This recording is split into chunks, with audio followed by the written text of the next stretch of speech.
a chilling tale of survival and the unknown, the frozen abyss, a vast, desolate Arctic landscape. Icebergs tower over a frozen sea, and snow falls relentlessly. A haunting melody plays as the camera pans over two stranded ships trapped in the ice.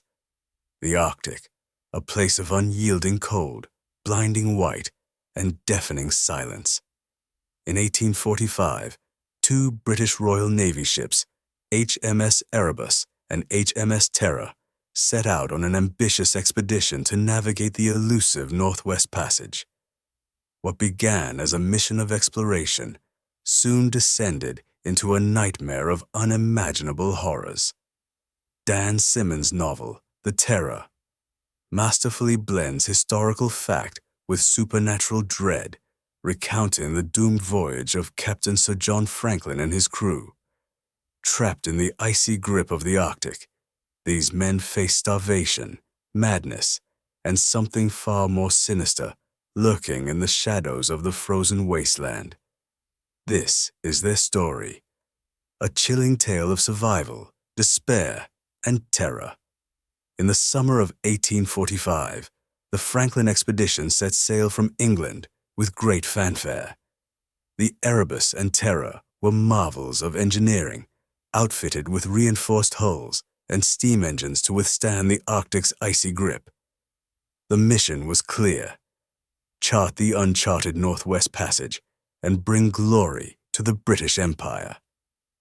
The crew of 129 men, led by the experienced Captain Franklin, were optimistic. They carried provisions for 3 years, confident in their ability to conquer the Arctic's challenges. But as they ventured deeper into the frozen wilderness, the icy waters began to reveal their true nature: unforgiving, hostile, and indifferent to human ambition. Trapped in ice. The Erebus and Terror immobilized in a sea of ice. Snow blankets the ships, and the crew struggles to stay warm. The sun sets, casting an eerie glow over the frozen landscape. By September 1846, the ships became trapped in pack ice near King William Island. The Arctic winter descended with unrelenting ferocity, plunging the crew into a world of perpetual darkness. As the months turned into years, the ice refused to release its grip, turning their ships into prisons. Supplies began to dwindle, and the men's spirits faltered. The once pristine ships became havens of despair, their interiors filled with the stench of sickness and decay. The isolation gnawed at their sanity, and whispers of mutiny began to circulate. But it wasn't just the cold and starvation that threatened them. Strange tracks were found in the snow, tracks that didn't belong to any known animal. The men spoke of seeing a monstrous figure stalking the ice, a shadow that seemed to grow closer with each passing night. The beast in the shadows. A massive, shadowy creature moves through the Arctic night. Its glowing eyes pierce the darkness as it stalks the crew. Panic spreads as men fire their rifles into the void. The Inuit people called it Tunbak, a creature born of myth and nightmare. Descriptions varied. Some said it was a monstrous polar bear, others a spirit of vengeance. Whatever it was, it began to prey on the crew, striking fear into their hearts. The beast was more than a physical threat. It was a symbol of the men's growing despair. Each attack left them more fractured, their unity dissolving into paranoia and fear. They could hear it at night, a guttural growl that echoed through the frozen wasteland, a reminder that they were not alone. As the men tried to fight back, they discovered that their weapons were useless against this ancient force. The Tunbak was not just a predator. It was a harbinger of their doom madness and mutiny. The interior of the ships, dimly lit by flickering lanterns. Men argue violently, their faces gaunt and eyes hollow, Some are seen succumbing to sickness, while others succumb to madness. The Arctic was not just a test of physical endurance.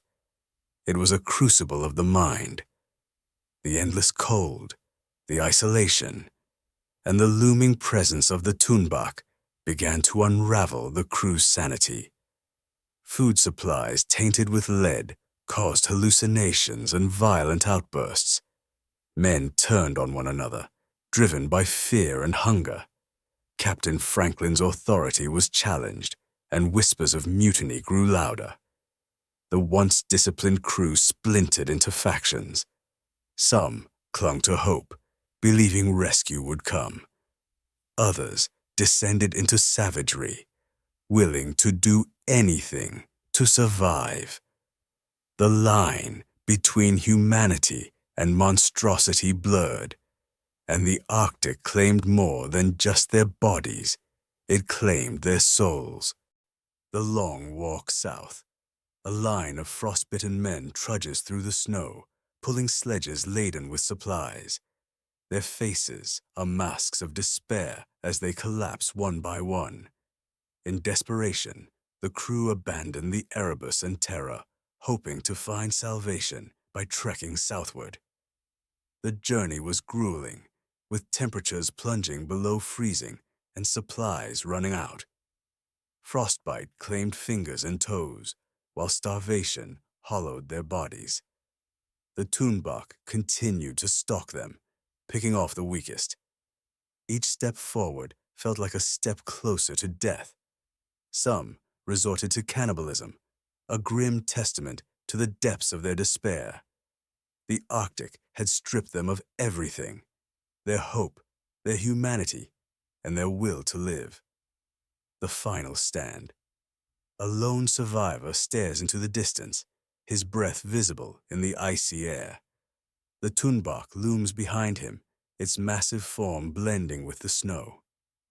By the time the expedition's fate was pieced together years later, only bones and scattered artifacts remained. The Erebus and Terror had become tombs, swallowed by the ice. The Thunbach remained a mystery. Was it a creature of legend, a manifestation of their fear, or something far more sinister? Whatever it was, it left an indelible mark on those who dared to challenge the Arctic. The Franklin expedition story is not just one of exploration and discovery. It is a cautionary tale of hubris, survival, and the terrifying unknown. The frozen legacy. The wreckage of the Erebus and Terror beneath the icy waters, overlaid with haunting music. Text fades in. The Arctic keeps its secrets well. Some are better left undisturbed. Dan Simmons' The Terror captures the essence of this chilling tale, blending history with horror to create an unforgettable narrative. It reminds us of the fragility of human ambition in the face of nature's overwhelming power, and the terror that lies in the unknown.